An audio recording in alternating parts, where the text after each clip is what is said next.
In the cold darkness of deep space, the rescue fleet of Earth moved like a shining arrow. It was the largest peace mission ever sent by humanity. 27 ships, full of doctors, engineers, and rescue workers, were headed toward the distant colony of 09, a mining world hit by deadly solar flares. Millions needed help. Humanity answered. Commander Raina Locke, tall, calm, and respected across Earth's systems, stood on the bridge of the flagship Solace 1. Her voice was steady as she gave the final orders. All ships, maintain formation.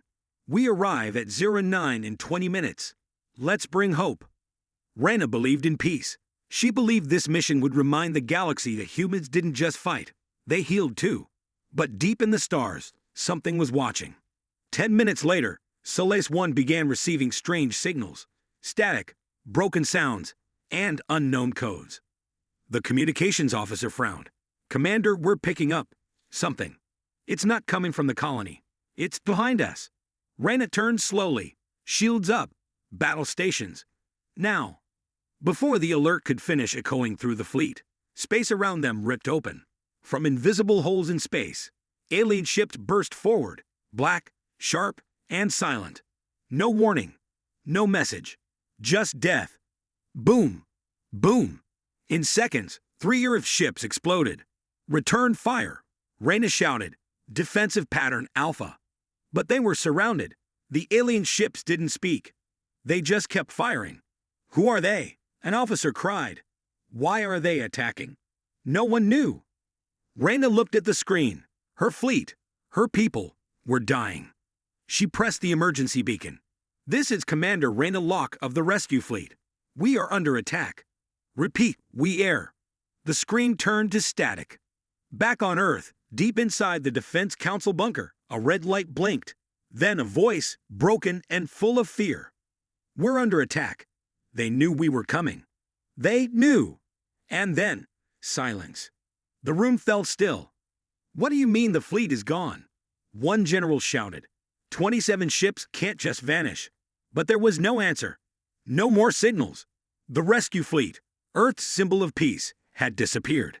3 days later, in the far edge of the Zeta system, a small object floated silently. A cargo pilot, running a regular trade route, spotted it and sent the drone to investigate. What he found made him freeze. An escape pod, Earth design. Damaged. Burned. Barely holding together. Inside was a human child, about 13, half conscious, covered in wounds. Somehow, he was still alive. The pilot sent an emergency call to Earth. At the Mars Military Hospital, doctors worked fast to save the boy. He had burns, a broken arm, and signs of oxygen loss. They thought he might not make it. But the boy, Eli, was a fighter. For hours, he said nothing. Then, during the night, as a nurse checked his vitals, Eli's eyes opened. Bloodshot. Wide. She gasped. You're awake. You're safe now, honey. Don't worry. Eli didn't respond. He stared at the ceiling like he was seeing ghosts. The nurse leaned in. Can you tell me what happened? Eli blinked slowly. Then, with a broken, raspy voice, he whispered. They wanted war. The news of a lone survivor from the rescue fleet spread through Earth's inner circles like wildfire, but the public was told nothing. Government officials held secret meetings. Military leaders locked down the Mars Medical Center, where Eli, the injured boy, was being treated. No cameras, no media. No one was allowed near him, except doctors and 2 guards with stun rifles. But Eli wasn't an ordinary boy anymore. Something had changed inside him. Hook. First 5 to 7 minutes. Late at night, inside the silent hospital room, Eli sat upright without warning. His heart monitor beat fast. His eyes darted around the shadows. Then he grabbed a piece of paper from the side table. With a trembling hand, he began to draw. Not words, but strange alien symbols. They glowed faintly under the room's dim light. When a nurse walked in, she saw the drawings and froze. Eli, what is that? He looked at her, voice low and cold. It's their mark. The ones who killed us. Plot. Across Earth, the official story remained simple. The rescue fleet lost contact due to solar storms. Investigation ongoing. But Captain Jace Locke, younger brother of Commander Raina, didn't buy it. He sat alone in his apartment, staring at the last message from his sister's ship. They knew we were coming. How could they know? Jace whispered. Who told them? He took leave from duty and traveled to Mars, uninvited. At the hospital, a doctor secretly gave Jace a file. You didn't get this from me, she said nervously. They're trying to erase everything. Inside the file were a recording of Eli whispering they wanted war, drawings of alien runes, unknown to Earth databases, and the scariest part, a damaged audio log from Solace One. It played once. They're inside the fleet. I repeat, they are not who we think they are. Static, then silence. Jace clenched his fists. Somebody betrayed us. Meanwhile, Eli began to speak more. Short sentences, but full of fear. There were monsters in the dark, he told his doctor. They didn't want rescue. They wanted proof that we're weak. The doctor leaned in. Proof for who? Eli whispered, for the Zithar. No one had ever heard that name before. Back on Earth, a leak happened. A group of whistleblowers released classified documents online. They showed that Earth's Defense Council knew about strange energy signals near 09 days before the fleet left. But they still sent the fleet, without escort. Why? One line from a private message stood out. Let the fleet go. If they survive, we learn. If they die, we gain justification. The public didn't understand, but Jace did. They used my sister's fleet as bait. Cliffhanger. In his hospital bed, Eli suddenly clutched his head in pain. His nose bled. His eyes glowed faint blue. Alarms went off. Doctors rushed in. But Eli looked straight at the ceiling and screamed. They're watching us. Then everything went black. To be continued in Part 3. The Raft Protocol. The hospital lights exploded. Every screen went dark. A strange sound echoed through the walls, like a whisper from another world. Eli was still screaming, his body shaking, eyes glowing bright blue. Suddenly, the room filled with a pulse wave, not from any machine. A wave of unknown energy pushed back the doctors and shorted out every system within 100 feet. Then Eli fell unconscious. Inside his mind, something had opened, something alien, and someone on Earth had just noticed. Plot. On the lunar military base, deep inside a secure bunker, alarms screamed. A voice called out, unauthorized neural burst detected on Mars. General Harding stared at the data. It's a message, but it's not from Earth. Then who sent it?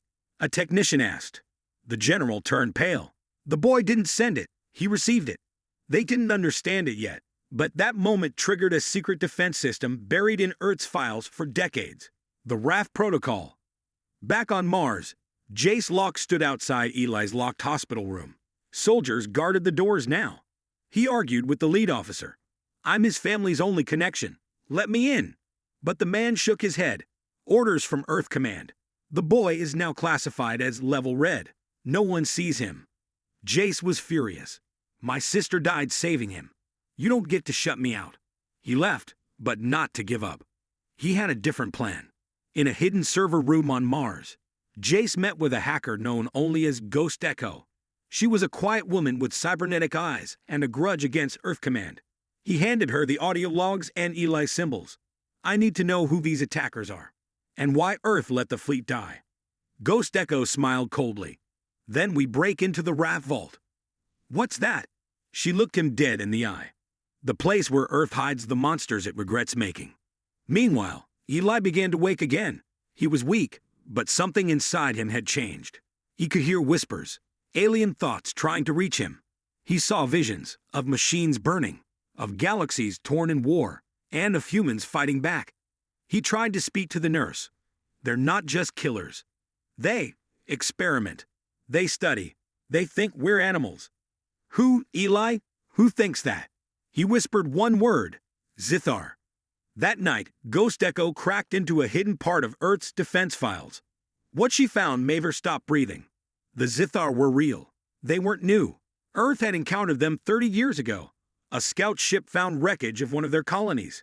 They were brutal, advanced, and secretive. Earth never spoke of it to the public. But now, with the rescue fleet destroyed, Earth had all it needed to activate the Raft Protocol, a law that allowed Earth to use every weapon, every technology, and every soldier without approval. Total war. Cliffhanger. As Ghost Echo read the final files, she saw a chilling message, meant only for top command. If the Zithar strike again, we will not wait. We will not ask. We will burn stars if we must. Suddenly, her screen flickered. Then a message appeared in red. You are being watched. At the same time, far away in the void of space, a massive Zithar dreadship powered up. It began turning toward Earth. Somewhere in deep space, far beyond Pluto, a black metal giant moved silently through the void. The Zithar dreadship was a nightmare of alien design, massive, alive, and hungry. It drifted slowly, surrounded by a cloud of smaller ships, like wolves circling a kill. Inside the control chamber, no buttons, no screens, just walls that pulsed like living flesh. Strange creatures walked on four legs, whispering through clicks and growls. And at the center, something far worse opened its eyes. A Zithar commander, cold, merciless. It spoke one word, Earth.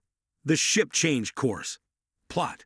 On Mars, Jace Locke stood in the underground room with Ghost Echo. The stolen files still glowed on her screen. We just confirmed it, she said. The Zithar dreadship is moving. It turned the moment Eli received that energy burst. Jace looked shocked. They felt him. Yes, she replied.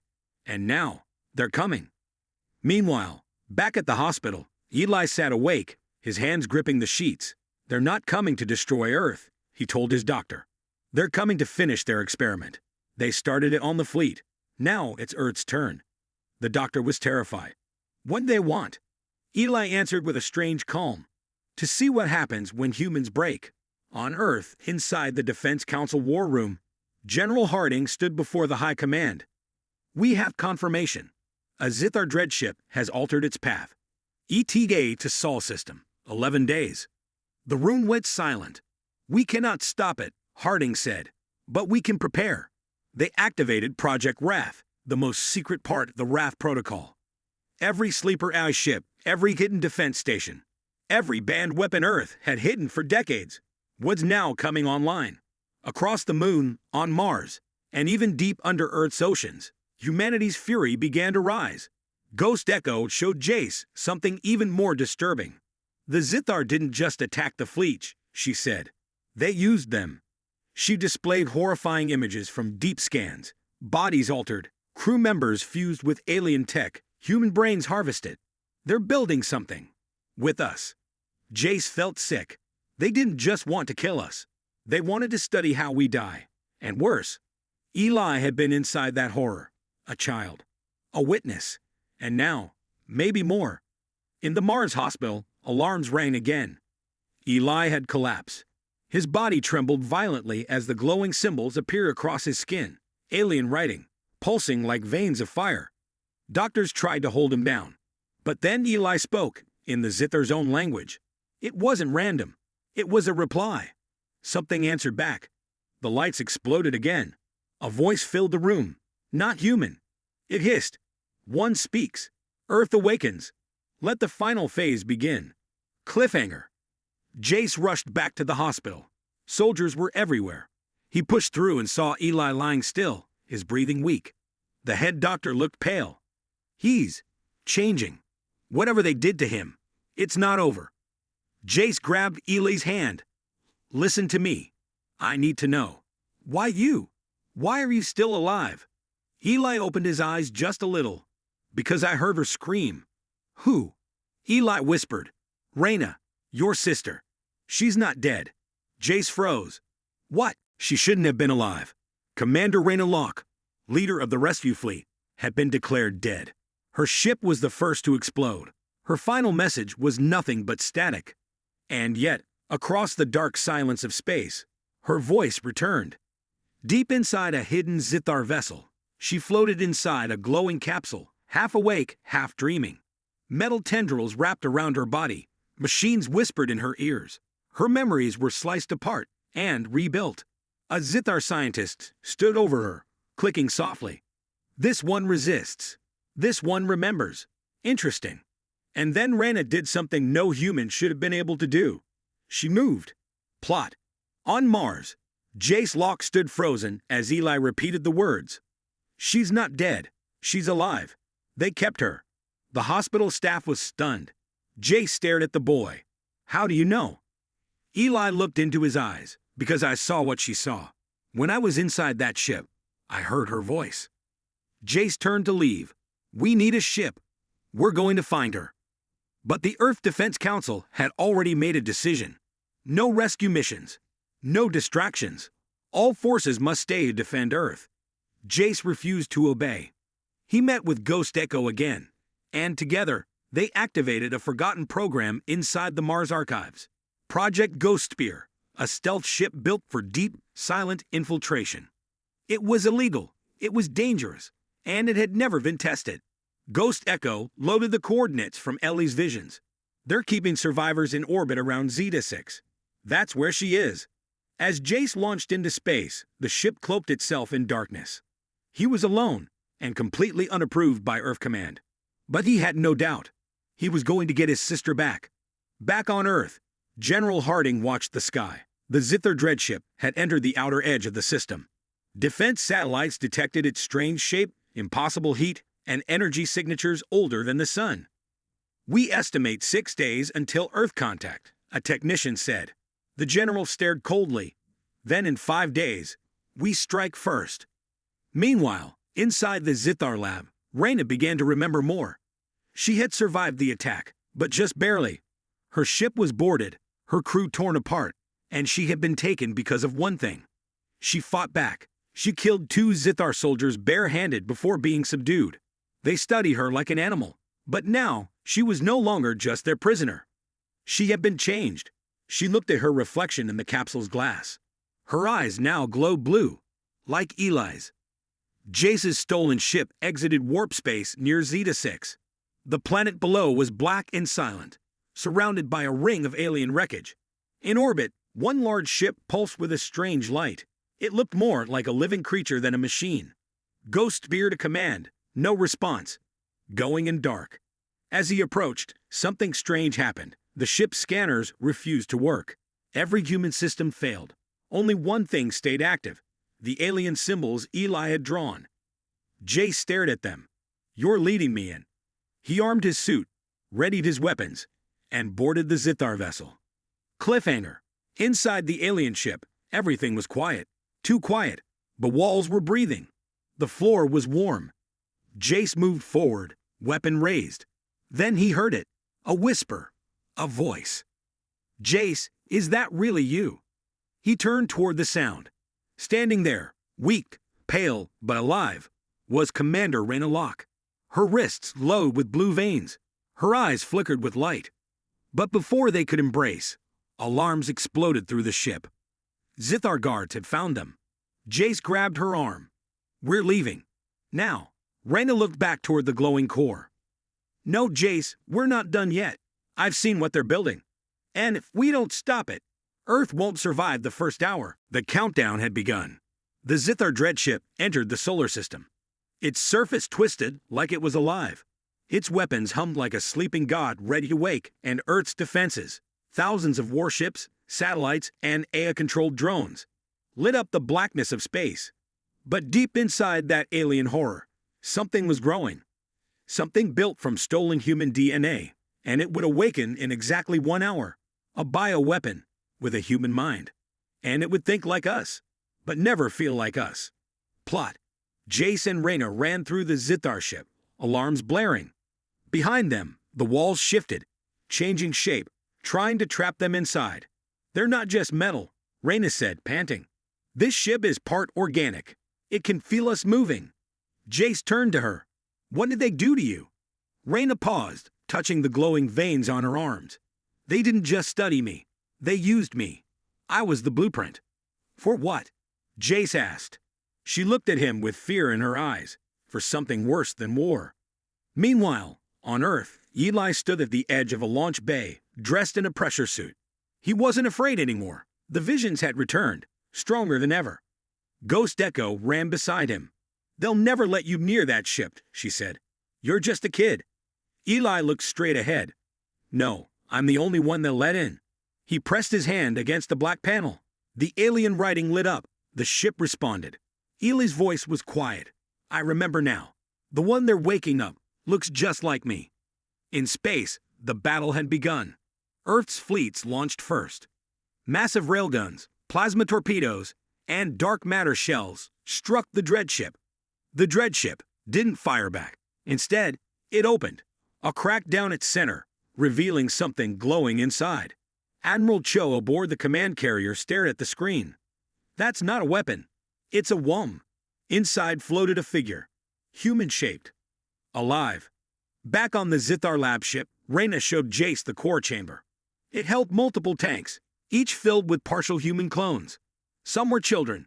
Some were twisted, half-built. Some still moved. She whispered, "They're building something that thinks like a human but obeys like a machine. A perfect killer." Jace asked, "Why use your DNA?" Reyna replied, "Because I fought back. They wanted that." Suddenly, the core trembled. An alarm flared. The central tank opened.